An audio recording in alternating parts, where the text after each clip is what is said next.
இந்த பூஜை அறைன்னு சொல்றோம் இல்லையா, பூஜை அறைக்கு நான் முக்கியத்துவம் கொடுக்கறது இல்ல. ஆனாலும் அப்படி வச்சீங்கன்னா எப்படி வைக்கணும் அப்படிங்கிறதுல ஒரு கான்செப்ட் இருக்கு. இன்னைக்கு நம்ம என்ன பண்றோம் அப்படின்னா, ஒன்று ரூமா பண்றோம், பெருசா பண்றோம். பெருசா பண்ணிட்டு அதுல வந்து நம்ம நிறைய போட்டோஸ், அது இது போய் இடத்துல எல்லாம் போட்டோஸ் எடுத்து வந்து வைக்கிறோம். ஆனா அப்படி கிடையாது. நம்மளோட கல்ச்சர்ல என்னன்னா, பூஜை அறைக்குள்ள என்ன வரணும் என்ன வரக்கூடாது அப்படிங்கிறதுல ரொம்ப கவனிப்பா இருப்பாங்க. எங்க முன்னோர்கள் எல்லாமே எக்காரணத்தை கொண்டு இரும்பு பூஜை ரூம்குள்ள வந்துடக்கூடாது, இரும்பால் ஆன விஷயங்கள் எதுவுமே பூஜை ரூம்குள்ள இருக்கக்கூடாது அப்படிங்கிறதுல ரொம்ப கவனமா இருப்பாங்க. ஒரு அருவா எடுத்துட்டு வந்து தேங்காவை உடைச்சா கூட உடனே அந்த அருவாவை வெளியே எடுத்துட்டு போயிடுவாங்க. ஏன்னால் இரும்பு இருக்கக்கூடிய இடங்கள்ல தெய்வம் ஆகர்ஷணம் ஆகாது அப்படிங்கிறது எங்களுக்கு ஒரு பெரிய நம்பிக்கை.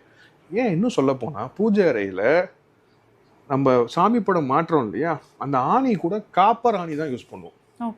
இரும்பால ஆன ஆணி யூஸ் பண்றது சார். அப்படின்னா நீங்க சொன்ன மாதிரி கோவில்கள்லயும் நம்ம அந்த அருவா ஐயனார் இவங்களுக்கு எல்லாம் கோவில்ல அது காவல் தெய்வமா, வீட்டுல காவல் தெய்வம் வச்சா கும்பிடுவீங்க கிடையாது.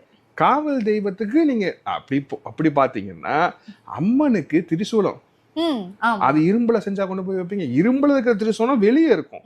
நீங்க எந்த கோயிலுக்கு போனாலும் கோயிலுக்குள்ள இரும்பாலான விஷயங்கள், நான் சொல்றது கருவறைக்குள்ள இரும்பாலான விஷயங்கள் எதையுமே உள்ள கொண்டு போக மாட்டாங்க. புரியுதுங்களா? அது வெள்ளியாலேயோ தங்கத்தாலேயோ இல்ல தாமரத்தாலேயோ இல்ல பிரான்ஸாலேயோ பித்தளைன்னு சொல்லக்கூடிய விஷயங்கள், இது மாதிரியான விஷயங்கள்ல தான் அவங்க செஞ்சு செய்வாங்களே தவிர இரும்பு எக்காத்த கொண்டும் எதை கொண்டும் அந்த கருவறைக்குள்ள போகாது.